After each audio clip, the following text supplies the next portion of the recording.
Good morning and welcome to my blog, Wisdom for Today. And I'm so glad you're taking just a few moments to be with me as I discuss the Word of God and what the Lord's doing in our lives. I went to a conference this last week with our denomination, and there was a question put to us by one of the speakers in one of the seminars I went to. Now, in this seminar, there was basically elders and pastors. So they were talking about churches. And the speaker asked us, if your community would cease to exist tomorrow, if your church would stop being, what would the community around miss about it? And I thought about it because I've been in ministry for 20 plus years. And I've been involved in all kinds of churches, big ones and small ones, mega churches at some point. And in each of them, there was this tendency to turn outward, from the outward to inward, to be concerned about our community. Now, God has given us a unique love for one another because we have this common denomination in that Jesus saved us. But we have to work not to show unkindness to the world, not to forget those who still need salvation. And there's a whole community around us who don't know what's going on in the four walls of any church. Now, for our church here at Enfield, I thought about that we have a sponsor. We open up our doors to pickleball. It may seem like a silly thing, but it gets a lot of people inside the church. And not only pickleball, we open up our doors to basketball as well. So people can come in and play basketball. And not necessarily Christian groups, just so that they'll know that there's a church here and there's things going on here. And I want us to open up our doors more. You know, in my quiet time this morning, I was reading through the book of Ephesians. And in Ephesians, Paul is talking to the church of Ephesus. And the church of Ephesus, by the way, is in a very secular world. In fact, they're in a pagan world that's worshiping a pagan god, Aphrodite. And there are idol makers in that world. And there's hostility between the Christians and that cult because they're drawing people away from that cult into the church, which shows how faithful they are.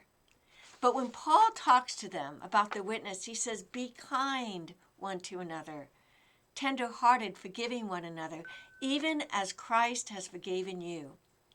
And the word he uses for kind, the word is Christos. And Christos in the Greek means serviceable good, practical good. Practical good. Good that shows its way in service. And that's what I want to be to the world. Now, I was thinking about my neighbors. I don't talk to them a lot, except to say, did you have a good day? Or boy, the weather sure is hot today, or it's still cold today. That's the extension of our conversation. Except when there's a heavy snow. And because I have a physical disability and I walk with a cane, people will often come alongside of me and help me brush off the snow off my car or make sure that I haven't fallen and hurt myself. That's a serviceable good, and I thank them for it. But it also forces me to come out of my shell a little bit and talk to them about their life. I want to be of serviceable good to the people around us. You know, everything in our world draws us inward, to our phones, and to our computers, and to our TVs. But I want us as Christians, not only in my church, but anyone who's listening to me, to get outside of our homes and into the world. To make small talk with the cashier, not to be looking down at your phone. To be kind to the waitress. To be gentle to the people who serve you gas or who are waiting on you at the bank. Or to make conversations with other people that are in line with you.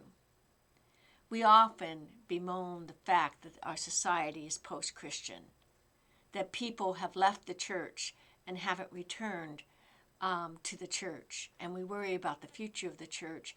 But in so many ways, the church sometimes leaves the world. We kind of pack up and we go to our own schools and we go to our own social activities. And meanwhile, there's a whole world out there that needs to know Jesus. So it's my prayer today that you will learn to be kind to other people that you don't know.